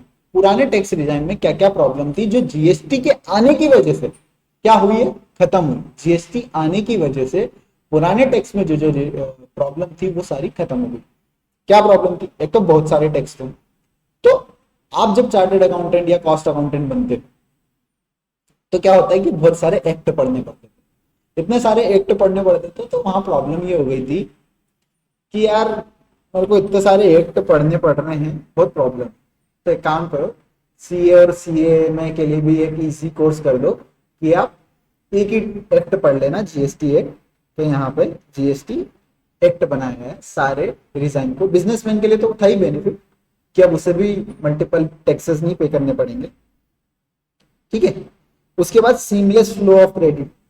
कैसे फ्लो ऑफ क्रेडिट, हमने देखा था कि ए बी सी के एग्जांपल में जैसे ही बी सेल करने जाता है तो उसके पास क्या होता है, लाइबिलिटी आती है कि आप जैसे ही एक बी क्या कर रहा था, सी को सेल कर रहा था 1 लाख में, तो उस पर 18,000 की लाइबिलिटी आती है। बट जैसे ही 18,000 की लाइबिलिटी आई, उसे पता चला कि मैं भी तो 1 लाख रुपए में खरीद के लाया था, तब मैं भी 18,000 पे करके आया था। तो उसे क्या हुआ, आईटीसी मिल गई थी, क्रेडिट मिल गई थी। किस चीज की क्रेडिट मिल गई, किस चीज का फायदा मिला, किस चीज का बेनिफिट मिला, जो ऑलरेडी पे करके आए, जो ऑलरेडी पे करके आए उससे क्या, उस चीज का बेनिफिट मिल गया, ठीक है। तो मीन्स हमें जो पे करना है और जो हम पे करके आए हैं उसका सीमलेस फ्लो ऑफ क्रेडिट हो गया, मीन्स बहुत इजीली ऑनलाइन हमें क्रेडिट मिल गया, ठीक है। Competitive price. ऑब्वियसली जीएसटी आने की वजह से क्या हुआ कि प्राइस कॉम्पिटिटिव हो गई, सारे गुड्स की प्राइस कम हो गई। कैसे कम हो गई कि पहले जो गुड्स सेम प्राइस पे बिक रहा था तो भी उसकी प्राइस बढ़ते जा रही थी। मीन्स अगर मैं 1 लाख रुपए 1,18,000 रुपए में खरीद के लाए तो अभी 18,000 में भूल जा, ये गए, अब 1,18,000 ही आपकी प्राइस है। अब मुझे अगर मेरा प्राइस रिकवर करना है तो 1,18,000 में बेचना पड़ेगा। अगेन यहाँ पे मुझे 18% गवर्नमेंट को देना, तो 1,18,000 प्लस 18% करना पड़ेगा। कितना आता है?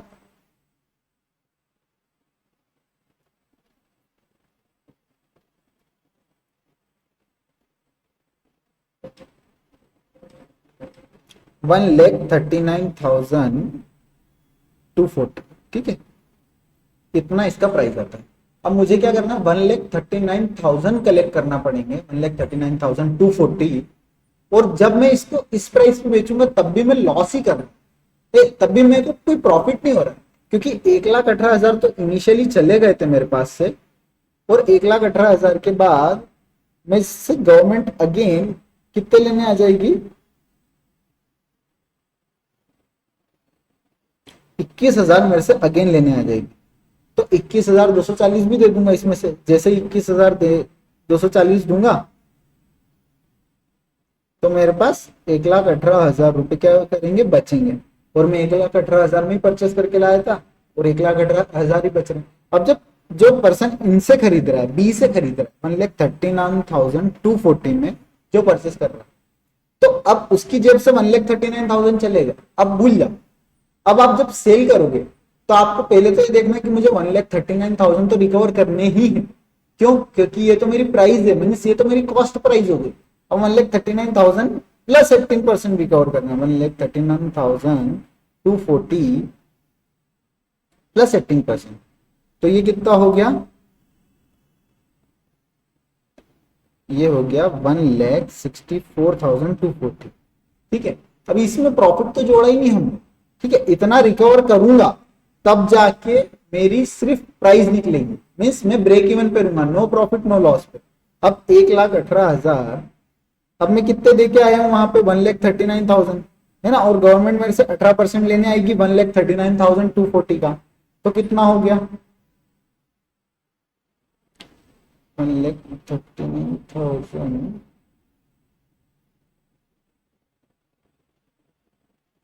सॉरी कुछ तो गड़बड़ हुआ, 1,39,240 प्लस 18% 303 आया, ठीक है। और इसमें से हमने माइनस किया 1,39,240, 18% किसका, इसका 18% गवर्नमेंट हमसे लेने आएगी, तो 25,063 मैंने दे दिया। जैसे ही मैंने दे दिया तो मेरे पास कितने बचे, 1,39,000, 1,39,240, जो कि ओरिजिनली में सी क्या कर रहा था, परचेस करके आया था, तो उसे कोई प्रॉफिट नहीं। इस कारण से इसमें क्या था कि गवर्नमेंट के पास टैक्स रेवेन्यू तो अच्छा खासा बढ़ रहा था, पर एक्चुअल में बिजनेस हो नहीं पा रहा था। क्यों? क्योंकि प्राइस काफी बढ़ते जाते थे, तो इस कारण से यहाँ क्या हुआ, आईटीसी देना पड़ा, कॉम्पिटिटिव प्राइस हो गई, इंक्रीज इन रेवेन्यू हो गया। State is easy to understand, GST is easy to understand and simple structure will be bring more taxpayer in return it will increase the revenue for the, क्या हो, GST बहुत transparent है, सब online हो रहा है, तो क्या हो रहा है, जो कंज्यूमर है उसको भी खर्चा करने में डर नहीं लग रहा है। क्यों? क्योंकि एक तो कॉम्पिटिटिव प्राइस हो गया, बहुत कम प्राइस हो गया, जीएसटी के आने की वजह से गुड्स की प्राइस थोड़ी कम हो गई है, तो कंज्यूमर क्या चाहता है कि ठीक है खरीद लो, कम ही तो है प्राइस, ठीक है। Easy and straight forward tax structure, easy है बहुत, जो इसका टैक्स स्ट्रक्चर है ना वो क्या है, बहुत इजी है, स्ट्रेट फॉरवर्ड है, इतना घुमावदार नहीं, बहुत सिंपल सिंपल फॉर्म में बना है। जैसे डायरेक्ट टैक्स के लिए भी एक बन गया, डायरेक्ट टैक्स के लिए भी एक डायरेक्ट टैक्स कोड बन रहा है, जो भी इनकम टैक्स है ना वो क्या हो रहा है, डायरेक्ट टैक्स कोड बन रहा है, तो वो भी बड़ा इजी हो जाएगा। फिर वन नेशन वन टैक्स है, मीन्स आपको मल्टीपल टैक्स की दिक्कत नहीं है, जीएसटी है, वेट है, ये सारे टैक्स भरने की जरूरत नहीं है, तो वन नेशन वन टैक्स है। बेनिफिट्स ऑफ जीएसटी क्या है, जीएसटी आने की वजह से 3 लोगों को बेनिफिट, एक तो बिजनेसमैन को बेनिफिट हुआ, ठीक है, दूसरा एक गवर्नमेंट को बेनिफिट हुआ, और तीसरा हम जैसे कंज्यूमर जो गुड्स खरीदने जाते हैं उनको भी बेनिफिट। बिजनेसमैन को क्या बेनिफिट हुआ है? इजी कंप्लायंस, सब ऑनलाइन है, इजी कंप्लायंस है। मीन्स अब किसी के ऑफिस जाने की जरूरत नहीं है, वहां पे आपको क्या रिश्वत देने की जरूरत नहीं, ठीक है। तो इजी कंप्लायंस है उसकी, घर बैठे ऑफिस बैठे सारा काम हो रहा है। Robust and comprehensive IT system foundation of GST resign in India. Means क्या हुआ, सब ऑनलाइन हो गया, आईटी इंफ्रास्ट्रक्चर बना दिया ना, सब वेबसाइट बना दी, ठीक है। Uniformity of tax rate and structure, सारे टैक्स रेट और स्ट्रक्चर में क्या हुआ, पूरे इंडिया में सेम रेट ऑफ टैक्स है। मीन्स अगर आप कपड़ा महाराष्ट्र में परचेस करते हो तो भी 5% लगेगा, गुजरात में परचेस करते हो तो भी 5% लगेगा, एमपी में परचेस करते हो तो भी 5% लगेगा। आप बैंगलोर चले जाओ, कर्नाटका चले जाओ, वहां पे भी आपको सेम परसेंट पर टैक्स रेट रहेगा, 5% ही रहेगा। पुराने वेट और सीएसटी में क्या था कि अगर आप देखो तो वेट, अगर आप एमपी का वेट पढ़ोगे तो आपको अलग रेट से देना है। वही आपने अगर कल को मान लो आप स्विच हो गए कि यार मैं अपना स्टेट बदलना चाहता हूँ और आप गुजरात शिफ्ट हो गए, तो आप वहां पे वेट अलग है, तो उस वेट को पढ़ना पड़ेगा। अब एक बिजनेसमैन क्या है कि वो मल्टीपल स्टेट में काम कर रहा है, एमपी में भी काम कर रहा है, महाराष्ट्र में भी कर रहा है, कर्नाटका में भी कर रहा है, गुजरात में भी कर रहा है, दिल्ली में भी कर रहा है, तो इतनी सारी जगह काम कर रहा है, तो उसे हर स्टेट का वेट अलग अलग रेट से भरना पड़ता है। मीन्स वही गुड्स पे उसे अलग अलग रेट से टैक्स देना पड़ रहा है, कहीं कम कहीं ज्यादा, कहीं कम कहीं ज्यादा। लेकिन जीएसटी में सिंपल एक ही रेट बना दिया, अब तुम कहीं भी सेल करो सेम रेट से टैक्स दे दो, ठीक है। तो वहां पे क्या हुआ, यूनिफॉर्मिटी आ गई, यूनिफॉर्मिटी आ गई, क्या हो गई, यूनिफॉर्मिटी आ गई। रिमूवल ऑफ कास्केडिंग, टैक्स पे टैक्स नहीं लग रहा है, गुड्स की प्राइस नहीं बढ़ रही। अब सेम गुड्स अगर आप 1 लाख में खरीदे और 1 लाख में बेचोगे तो आपको प्रॉफिट में लॉस होगा, और एन नंबर ऑफ टाइम आप बेच दो, आप 1 लाख रुपए ही उसकी प्राइस रहेगी, ठीक है। लेकिन वही अभी हमने एग्जाम्पल में देखा कि यहाँ पे क्या हो रहा था कि गुड्स की प्राइस बढ़ते जा रही थी, हम अगर नो प्रॉफिट नो लॉस में बेच रहे थे। तो इम्प्रूव्ड कॉम्पिटिटिवनेस, क्या हुआ कि अब कॉम्पिटिटिवनेस क्या हो गई, इंप्रूव हो गई, कि अब कम प्राइस में बेचने, तो सबने क्या हुआ कि प्राइस कम कर दी। प्राइस कम कर रहे हैं तो अब क्वालिटी बढ़ा रहे हैं कि ठीक है अच्छी क्वालिटी दे दे, थोड़ी सी प्राइस बढ़ा दे, तो कॉम्पिटिटर बढ़ गए। क्या हुआ, कॉम्पिटिटर बढ़ गए। Gain to manufacturers and exporter, manufacture exporters को क्या बेनिफिट हुआ, गुड्स के प्राइस कम हो गए, गुड्स के क्या हो गए, प्राइस कम हो गए। तो प्राइस कम होने की वजह से एक्सपोर्टर ने क्या करा, एक्सपोर्ट करना स्टार्ट कर दिया। अब हमारा जो गुड्स है इंडिया के बाहर जाके भी इजीली सेल हो रहा है। क्या हो रहा है, इजीली सेल हो रहा है। क्यों हो रहा है, क्योंकि गुड्स के प्राइस कम हो रहे, ठीक है। Simple and easy to administrator, ठीक है। सेंट्रल के लिए क्या हुआ, सेंट्रल एंड स्टेट एक टैक्स है तो एक पे ही ध्यान देना है, ज्यादा मल्टीपल टैक्स नहीं है, तो मल्टीपल रेट्स भी नहीं होगी, मल्टीपल रेट्स नहीं होगी तो मल्टीपल एक्सपेंडिचर नहीं होंगे कि यहाँ पे भी रेट्स डाल रहे हैं, वेट के अकॉर्डिंग रेट डाल रहे हैं, फिर सीएसटी के अकॉर्डिंग रेट डाल रहे हैं, सर्विस टैक्स के अकॉर्डिंग रेट डाल रहे हैं। तो इतनी सारी रेट्स अलग अलग डिपार्टमेंट जाके रेट कर रहा है, तो उस कारण से अलग अलग रेट के एक्सपेंडिचर हो रहे हैं, ठीक है। अब एक जीएसटी है तो जीएसटी रेट पड़ेगी एक सिंपल, और उसी में सब देख लेंगे तो एक्सपेंडिचर कम हो गया। तो एक simple and easy to administrate हो गया कि एक टैक्स है तो एक ही जगह फोकस करेंगे तो हमारा भी कोई प्रॉब्लम नहीं। फिर बेटर कंट्रोल ऑन लीकेज, यहाँ पे क्या सिंपल एक जीएसटी है ना, तो अब एक जीएसटी तो वहां पे चोरी को रोकना थोड़ा इजी होगा। अब सीएसटी वेट में क्या होता है कि सीएसटी का भी ध्यान रखो, वीएट का भी ध्यान रखो, एक्साइज का भी ध्यान रखो, सर्विस टैक्स का भी ध्यान रखो, तो ये सारे टैक्स रेट का अलग अलग एक्ट के अकॉर्डिंग ध्यान रखना पड़ता है। जीएसटी में सिंगल एक एक्ट का ध्यान रखो कि यहाँ पे कोई चोरी तो नहीं कर रहा है, तो इस कारण से हमारा पूरा ओवरऑल टैक्स ही बच जाएगा, ठीक है। हायर रेवेन्यू इफिशियंसी, रेट कम हो गए ना, कास्केडिंग इफेक्ट खत्म हो गया, इनपुट मिलने लग गए, तो लोगों ने चोरी करना भी बंद करिए कि ठीक है यार कम रेट है तो चोरी करना भी बंद कर। बिजनेसमैन ने चोरी कम, पहले टैक्स रेट भी ज्यादा, कास्केडिंग इफेक्ट भी, आईटीसी भी नहीं मिलती, तो फिर इन सब चीजों की वजह से पहले क्या था, इंसान सोचता था कि यार किसी न किसी बचाओ, तो वो फिर 2 नंबर रास्ता अपनाता, ठीक है।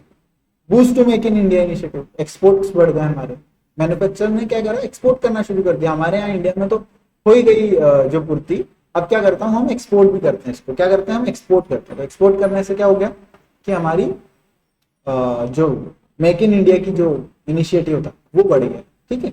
उसके बाद फॉर द कंज्यूमर हम जैसे कंज्यूमर के लिए क्या बेनिफिट हुआ, single and transparent tax proportionate to the value of goods. पहले जब सीएसटी, वेट और एक्साइज था, तब अगर आपके बिल पे इनवॉइस के साथ टैक्स लिखा आ रहा होता था, तब भी आपको पता नहीं चलता था एक्चुअल में हम कितना टैक्स पे करके, क्योंकि उस जो प्राइस में जो गुड्स है उसमें भी ऑलरेडी काफी टैक्स जुड़ा हुआ। लेकिन जीएसटी में क्या है, सिंपल स्ट्रक्चर है, जो आपके इनवॉइस पे जितना टैक्स लिखा है आप केवल उतना ही टैक्स देके आए through out the chain. Means पहले किसी ने ग्रेन खरीदा तो उस पर टैक्स दिया होगा, फिर उसकी रोटी बनाई, फिर रोटी बना के आपके रेस्टोरेंट में सर्व करी, तो जितनी लंबी चेन, जैसे फॉर एग्जाम्पल कार में क्या होता है कि कार में आपने मैन्युफैक्चर क्या करता है, टायर भी परचेस करता है, फिर कार में टायर परचेस करने के बाद क्या करता है, उस पर आयरन परचेस करता है क्योंकि उसे कार बनाना है ना। उसके बाद वो हैंडल्स तो प्लास्टिक भी खरीदता है ना। उसके बाद वो एआई भी खरीदता है, ताकि जो आजकल एडास लग रहे हैं तो एआई खरीदता है। तो इतनी सारी परचेस करने के बाद जब आपको सेल करता है, इनवॉइस बना के देता है, 1,80,000 आपसे टैक्स कलेक्ट करता है 10 लाख की कार पे, तो वो 1,80,000 ही आपने टैक्स दिया। पहले ऐसा नहीं था, पहले आप अगर 1,80,000 लिख के आ रहे हो तो 10 लाख की प्राइस में भी कुछ ना कुछ टैक्स था। तो इस कारण से यहाँ पे एक सिंगल स्ट्रक्चर हो गया, relief in overall tax burden, overall tax burden आपका कम हो गया। ठीक है, अब क्या हुआ, फीचर्स क्या है जीएसटी के, डेस्टिनेशन बेस्ड टैक्स। अगर आप एमपी में खड़े हो, क्या है, अगर आप एमपी में खड़े हो, अगर आप एमपी में खड़े हो तो आप पे क्या लगेगा, एमपी जीएसटी लगेगा और एसजीएसटी लगेगा। ठीक है, मीन्स जीएसटी क्या होता है ना, जीएसटी डुअल मॉडल पर काम करता है। डुअल मॉडल पे कैसे काम करता है, जैसे ही आप जीएसटी पे करते हो ना, तो आप दो टैक्स पे करते हो, इसको दो में बाइफरगेट कर दिया, क्या करा, 50-50 कर। एक आपको देना पड़ता है सीजीएसटी, एक आपको देना है होता है एसजीएसटी, है ना, central goods and service tax and state goods and service tax. ठीक है, ये दो टैक्स आपको देना पड़ता है। ठीक है, जीएसटी एक्ट में। ठीक है, ये दो टैक्स कैसे देने पड़ते हैं,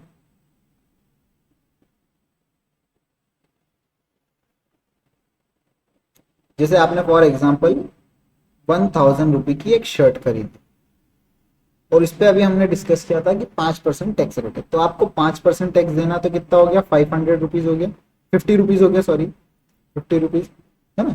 अब 50 रुपीज आपको 50 नहीं देना, तो आपको 25 सीजीएसटी देना है और 25 एसजीएसटी देना। ठीक है, ऐसे आपको 50-50 देना, तो क्या हो गया, यहाँ पार्टीशन हो गया 25-25 रुपये।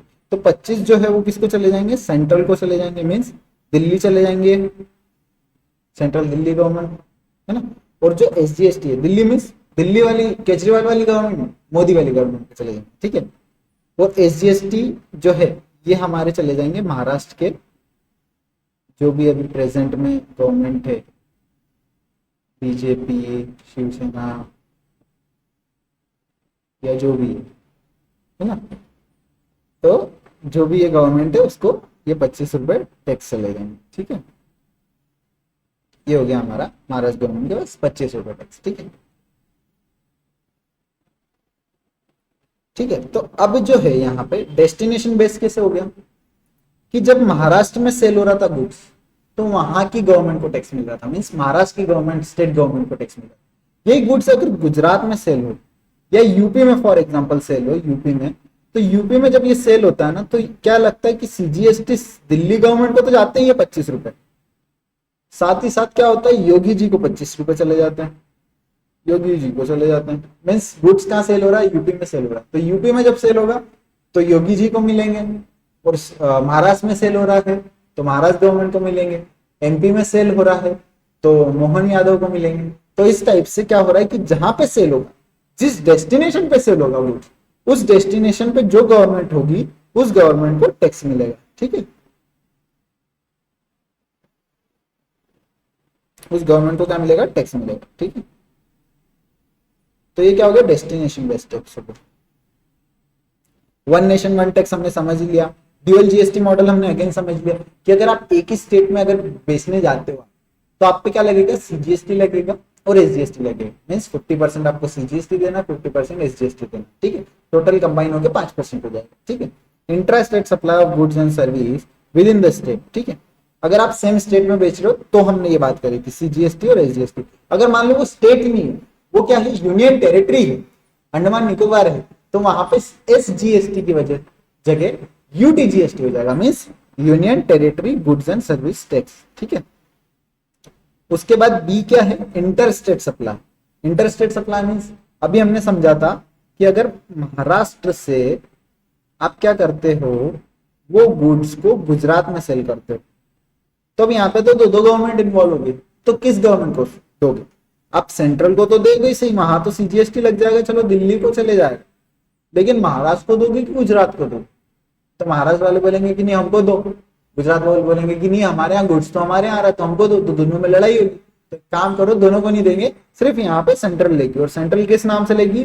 बोलेगी कि हम CGST नहीं लेंगे, हम क्या लेंगे, IGST लेंगे, integrated goods and service tax. ठीक है, सिर्फ यहाँ पे कौन लेगी, IGST, मीन्स सेंट्रल गवर्नमेंट लेगी। सेंट्रल गवर्नमेंट के पास पावर है कि वो IGST लगा, क्योंकि अगर एक स्टेट से दूसरे स्टेट में जा रहा है गुड, तो वहां पे सिर्फ सेंट्रल को पावर है, मीन्स दोनों स्टेट लड़ेंगे। तो एक काम करो, सेंट्रल को पावर दे दो कि सिर्फ सेंट्रल कलेक्ट करेगी, तो पूरा 5% जो पहले ढाई होता था, ढाई कैसे होता था, सेंट्रल के पास 2% चले जाता था और 2% स्टेट के पास चले जाता था। वो स्टेट किसकी हो, अगर विद इन स्टेट में MP में हो रहा है, इंदौर टू उज्जैन हो रहा है, तो वहां पे 2% सिर्फ MP गवर्नमेंट को मिलेगा। अगर पुणे टू मुंबई हो रहा है तो वो महाराष्ट्र के स्टेट में हो रहा है तो महाराष्ट्र गवर्नमेंट को मिल जाएगा। अगर गुजरात में सूरत टू अहमदाबाद हो रहा है तो वो क्या हो रहा है कि सेम स्टेट में हो रहा है तो गुजरात स्टेट में मिलेगा। लेकिन अगर दो स्टेट में इंटर हो गए, मीन्स अगर महाराष्ट्र से गुजरात में सप्लाई कर दिया, या MP से महाराष्ट्र में सप्लाई कर दिया, या MP से गुजरात में सप्लाई कर दिया, तो इस केस में क्या हो गया कि सारी गवर्नमेंट इन्वॉल्व हो गई, दो गवर्नमेंट इन्वॉल्व हो, दो स्टेट गवर्नमेंट इन्वॉल्व। सेंट्रल बोल रही है वो तो हम मेरा तो मेरे को लेना ही है, तुम तुम्हारा देख लो, तो दोनों लड़ रहे थे। तो एक काम करो, सेंट्रल ने बोला दोनों हटाओ, सिर्फ मैं लूंगी और सिर्फ मैं पूरे 5% से ले लूंगी। ठीक है, okay. Import and export, import will be treated as interstate supply. अगर कोई गुड्स हम USA से या चाइना से इंपोर्ट करते हैं तो उस केस में क्या होगा, उस केस में हम उसे क्या मानेंगे, इंटरस्टेट सप्लाई मानेंगे या interstate supply?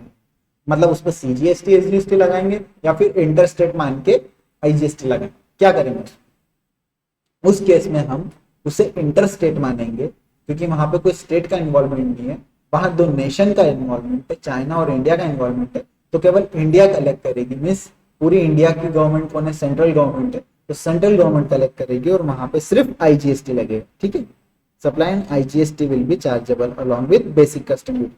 Means custom duty है, कब लगती है वो, जब आप गुड्स इंपोर्ट करते हो तो कस्टम ड्यूटी तो लगती ही है, साथ में आपका IGST भी लग जाएगा। However in GST in export will be treated as zero rated supply and no IGST is payable. Means मान लो कि इंडिया ने चाइना को एक्सपोर्ट करना स्टार्ट कर दिया, उल्टी गंगा बह गई, तो उस केस में क्या होगा, उस केस में हम टैक्स कलेक्ट नहीं करेंगे। क्यों? ताकि हम चाहते हैं कि हमारा गुड्स बाहर जाए, वहां पे सेल हो, वहां पे सेल होगा तो हमारे पास क्या होगी, फॉरेन करेंसी आएगी।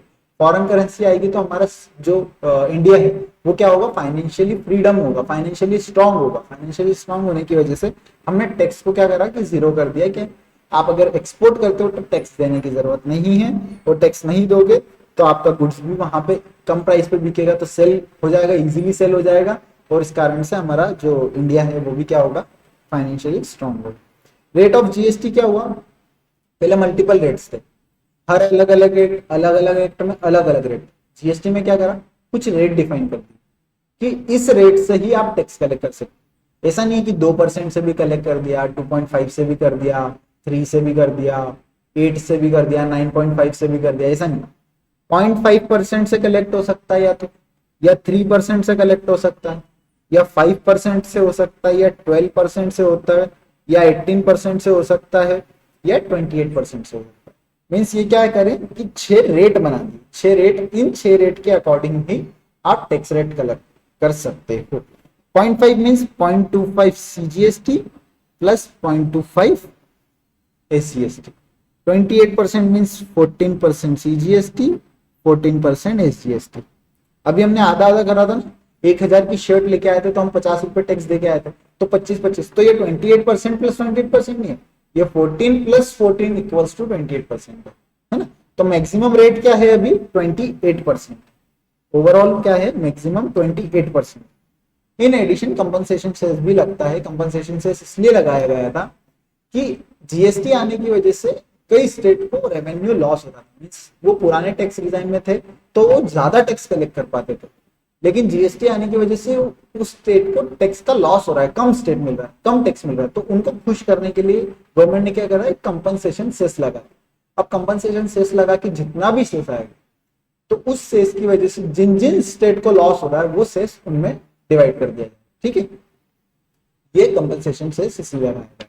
अब कंपनसेशन सेस किस पे लगता है, ये लगता है या तो टोबैको है, एल्कोहल है, इन सारे गुड्स पे, या फिर जो महंगी कार है, जो मोर देन 25-50 लाख रुपीस की कार है, उन पे ही कंपनसेशन सेस लगेगा। ऐसा नहीं है कि 5 लाख 10 लाख की कार है तो उन पे भी लगा। एक लिमिट रखी कि इसके ऊपर की कार है तो अमीर लोग है तो कंपनसेशन सेस भी क्या करेंगे, अमीर लोग देंगे। या फिर ऐसे लोग देंगे जो अल्कोहल पीते हैं, टोबैको जो है टोबैको कंज्यूम करते हैं, वीड लेते हैं, तो इन सारे लोगों से उनने क्या करा, कंपनसेशन सेस कलेक्ट कर। ठीक है, tax on value of supply. Value on supply means आपने 10 लाख की कार बेची तो 10 लाख पे टैक्स लगेगा। वही कार आपने 20 लाख में अगर बेच दी तो 20 लाख पे टैक्स लगेगा। वही कार आपने 1 करोड़ में बेच दी, एंटिक बता के 1 करोड़ में बेच दी तो 1 करोड़ पे टैक्स लगेगा। मींस जो वैल्यू पे आपने सेल करा है वो वैल्यू पे टैक्स लगेगा। ठीक है, tax on value of supply will be calculated on value of supply. ठीक है, रजिस्ट्रेशन लेना जरूरी है आपको। एक इंस्टा आईडी, जैसे इंस्टा में इंस्टा आईडी होती है वैसे ही जीएसटी में आपको जीएसटी नंबर लेना पड़ेगा जब आप एक बड़े बिजनेसमैन बन जाओगे। ठीक है, registration person is entitled to take credit. और जैसे ही आप रजिस्ट्रेशन पर्सन बन गए, आप जो भी पुराना टैक्स देके आओगे जैसे जैसे वैसे वैसे उस टैक्स की क्रेडिट मिलेगी। मीन्स आपको आगे जितना भी टैक्स पे करना है तो जितना आप पुराना देके आए हो वो आप माइनस कर दो जितना आपका अभी करंट देना है। ठीक है, तो आईटीसी आप तभी ले सकते हो जब आप रजिस्टर हो। ठीक है, इनपुट टैक्स क्रेडिट। और आपकी लाइबिलिटी भी तभी आएगी जब आप रजिस्टर हो। आप रजिस्टर हो तो ही आपकी टैक्स लाइबिलिटी आएगी पे करने। अब आईटीसी क्या होगा, ये कंसेप्ट को हम आगे समझेंगे, ये वाले को अभी पेंडिंग पर रखते हैं। इस पे पूरा एक सेक्शन है, ये सेक्शन 49 है। एक्चुअल में ये सेक्शन 49 है। ये 3 लाइन पढ़ ली तो हमारा सेक्शन 49 कंप्लीट है। और इसके बिना most of the question solve करना डिफिकल्ट है। बहुत इजी टॉपिक है बट अभी के लिए ये सही नहीं है। अब goods and service tax compensation cess बना है। कंपनसेशन सेस हमने बताया, पता कर लिया कि क्यों बनाया गया था, क्योंकि स्टेट्स को लॉस हो रहा था। लॉस हो रहा था तो क्या हुआ कि उनको सेट ऑफ करने के लिए सेंट्रल गवर्नमेंट ने क्या करा, एक कंपनसेशन सेस ला दिया गया। वो सेस कितने साल तक रहेगा, सिर्फ 5 ईयर्स तक। 5 ईयर्स तक रहेगा। मीन्स जिस दिन जीएसटी एक्ट लागू हुआ उस दिन से केवल 5 साल तक कंपनसेशन सेस रहेगा। बट काउंसिल चाहे तो फर्दर 5 ईयर्स के लिए इसे एक्सटेंड कर सकती है। तो फर्दर 5 ईयर के लिए एक्सटेंड कर सकती है। तो 17 से 18, 19, 20, 21, 22, मतलब 22 में एक्सपायर हो जाना चाहिए था। बट काउंसिल ने क्या करा, इसे 5 साल और एक्सटेंड कर दिया। तो +5 कितना हो गया, अब ये 2027 तक चल रहा है। ठीक है, तो काउंसिल ने क्या करा, इसे 5 साल एक्सटेंड कर दिया ताकि जो लॉस मेकिंग स्टेट है उस पर अभी भी उनको बेनिफिट हो सके। ठीक है, अब किस किस पे कंपनसेशन लगेगा, paan masala, tobacco, cigarettes, coal, aerated water, motor car. ठीक है, cess shall be computed on the value of taxable supply. Means आपने 10 लाख की कार ली थी तो 10 लाख पे क्या कर रहे थे आप, 18% जीएसटी दे रहे थे। उसी 10 लाख पे आपको 0.5% सेस भी देना है। कितना देना, 0.05 या 0.5, रेट यहां लिखा नहीं है, 0.5% टैक्स रेट है सेस में। 0.5% आपको सेस भी देना है। किस पे देना है, 1 लाख रुपीज पे। 1 लाख पे इंटू 10 लाख पे, 10 लाख की कार लाए थे ना, 10 लाख पे 0.5% आपको क्या करना है, सेस देना। ठीक है, again tax payer can use ITC on cess for payment of cess. मान लो क्या हुआ था कि अभी तक जीएसटी में क्या हो रहा था कि हमने मान लो कि एक कार खरीदी तो हमारे पास 1,80,000 की लाइबिलिटी आ रही थी। जिसने सेल करी थी उसके पास लाइबिलिटी आ रही थी कि 1,80,000 वो गवर्नमेंट को पे करे। जैसे ही सेल करोगे तो आप क्या करोगे, 10 लाख भी कलेक्ट करोगे, 1,80,000 टैक्स के नाम पे कलेक्ट करोगे, टोटल 11,80,000। 10 लाख तो आप कार का निकाल दोगे और 1,80,000 आपको गवर्नमेंट को डिपॉजिट करना रहेगा। पर गवर्नमेंट ने क्या बोला कि आप जब ये कार खरीद के लाए थे, खुद खरीद के लाए थे, डीलर खुद खरीद के लाए थे, तब आप कितना टैक्स पे करके आए थे, तो वो जो भी टैक्स पे करके आए थे वो माइनस कर दो और नेट ही हमको दो कि अभी आप 1,80,000 देने के लायबल हो, आप ऑलरेडी कितना पे कर चुके हो। जब परचेस करके आए थे तो आप ऑलरेडी कुछ पे करके आए हो, तो आप ऑलरेडी पे कर चुके हो कुछ परसेंट, तो आप रिमेनिंग ही हमें टैक्स एज अ टैक्स देंगे। ठीक है, तो आईटीसी क्या हुआ, हमको जीएसटी की आईटीसी तो मिल रही, ऐसे ही सेम सेस में भी है।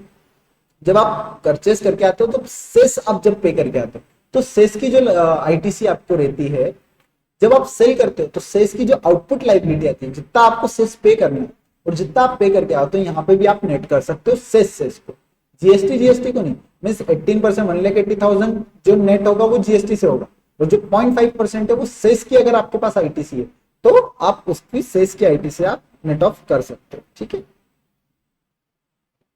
मीन्स जीएसटी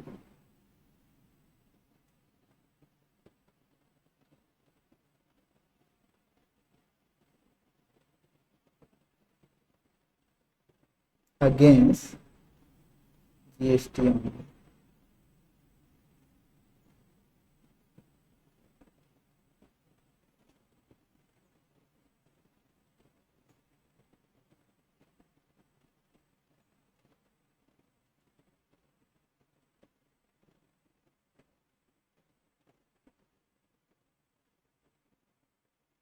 ठीक है, अभी समझ में आ गया, जीएसटी जीएसटी से सेट ऑफ होगा और सेस सेस से सेट ऑफ होगा। अब जीएसटी का रेट यहाँ पे डिफरेंट भी हो सकता है, कभी 28% भी हो सकता है ना, और क्या था 12% भी हो सकता है, 6% भी हो सकता है। तो ये सारे रेट गवर्नमेंट ने क्या करे, डिफाइन कर, तो रेट कोई सा भी हो सकता है। ठीक है, व्हेन टैक्स पेयर, सेस का तो अभी एक ही रेट है, रजिस्टर्ड अंडर कंपोजिशन लीवी। अगर आप, क्या हुआ गवर्नमेंट ने एक लिमिट बनी कि आप अगर 40 लाख के ऊपर भी चले जाए तो आप क्या हो गए, रजिस्टर होने के लायबल हो गए, आप बड़े बिजनेसमैन हो। पर अब अभी भी इतने बड़े नहीं बने हो कि आप बहुत ज्यादा टैक्स दे दो, तो आप एक काम करो, आप छोटा वाला, हमारा एक छोटा ऑप्शन है, छोटा प्लान है, तो छोटा प्लान ले लो। छोटा प्लान में आप क्या करो, कंपोजिशन डीलर में आप रजिस्टर्ड हो जाओ, वो वाला प्लान लोगे तो आपको क्या करना है कि 28% से टैक्स नहीं देना, आपको 1-2% टैक्स देना है, बस 1% टैक्स दे दो और 1% में आप छूट जाओ और टैक्स देके बाहर हो जाओ। कुछ आपको कुछ वो नहीं करना, बस रिटर्न फाइल कर देना आप कि हमने फॉर एग्जांपल 60 लाख का इस साल गुड्स बेचा है, 60 लाख पे 1% के हिसाब से हमारा जो भी आता है 60,000 रुपए टैक्स आता है, तो हम उतना ही देंगे। ठीक है, तो बड़े आप थोड़ा बड़े बिजनेस बन गए हो, बट ज्यादा बड़े नहीं बने, वो भी एक लिमिट है कि आप 70-80 लाख तक अगर आपका गुड्स का टर्नओवर है, 1 करोड़ तक टर्नओवर है, तो वहां तक आप छोटे बिजनेसमैन कहलाते हो, कंपोजिशन डीलर कहलाते हो। तो आप एक काम करो, छोटा वाला, आपकी मर्जी है, मीन्स वहां पे आपकी ऑप्शन है आपके पास, आपको वो छोटा प्लान लेना है कि नहीं, आपको डायरेक्ट बड़ा वाला प्लान लेना है कि नहीं, हम तो डायरेक्ट 18% 28% पे करेंगे, तो आप डायरेक्ट बड़ा प्लान भी ले सकते हो, लेकिन अगर आप चाहो तो छोटा प्लान भी ले सकते हो। छोटा प्लान में आपको 1-2% टैक्स देना है। तो कई बिजनेसमैन चाहते हैं कि वो चाहते हैं कि हम बड़ा वाला प्लान ही लें। क्यों लें, क्योंकि बड़े प्लान के साथ कुछ कुछ बेनिफिट भी आते हैं। तो कई लोग बड़ा प्लान लेते हैं, उनको वहां बेनिफिट दिखता है, कई लोग छोटा प्लान लेते हैं, वहां पे उनको छोटा प्लान में बेनिफिट मिलता है, और जो उनके लिए सही रहता है वो वही ऑप्ट करता है। ठीक है, दोनों के लिए, हर पर्सन के लिए अलग अलग ऑप्शन सही रहता है। ठीक है, shares is not leviable on export. Same, export कर रहे हैं तो काय का टैक्स, ताकि हमारे यहाँ फॉरेन करेंसी आए, यूएस डॉलर हमारे यहाँ है, जैसे हमारे यहाँ यूएस डॉलर आएगा तो हम स्ट्रॉन्ग बनेंगे, हमारी फॉरेन करेंसी रिजर्व जो है वो बढ़ेंगे। ठीक है, तो हमारा क्या होगा कि जो ओवरऑल नेशन में हमारा जो रुतबा होगा, जो पोजीशन होगी वो बढ़ी। तो ये हमारा क्या हुआ, अभी बेसिक चैप्टर हमारा कंप्लीट हुआ, जो कि आपके एग्जाम में 4 to 5 मार्क्स का आएगा, तो आएगा, ज्यादा इतना इंपॉर्टेंट नहीं है। जिसमें हमने देखा कि इनडायरेक्ट टैक्स क्या होता है और इनडायरेक्ट टैक्स हमारा पुराना क्या प्रॉब्लम थी जिसके कारण से हमने जीएसटी को ऑप्ट किया। ठीक है, और जीएसटी ऑप्ट किया तो उसके क्या बेनिफिट थे, कौन कौन से टैक्स हटाए गए, कौन कौन से टैक्स हटा के जीएसटी लाया गया। ठीक है, जीएसटी को कौन मैनेज करता है, जीएसटी के बेनिफिट क्या है, और इनडायरेक्ट टैक्स के टाइप्स में हमने देखे कि डायरेक्ट टैक्स होता है, इनडायरेक्ट टैक्स होता है। तो ये सब हमने इस लेक्चर में कवर किया। ठीक है, तो नेक्स्ट चैप्टर हमारा होगा सप्लाई का, कि टैक्स लगता है किस पे, किन चीजों पे टैक्स लगता है। Till then good bye, good night.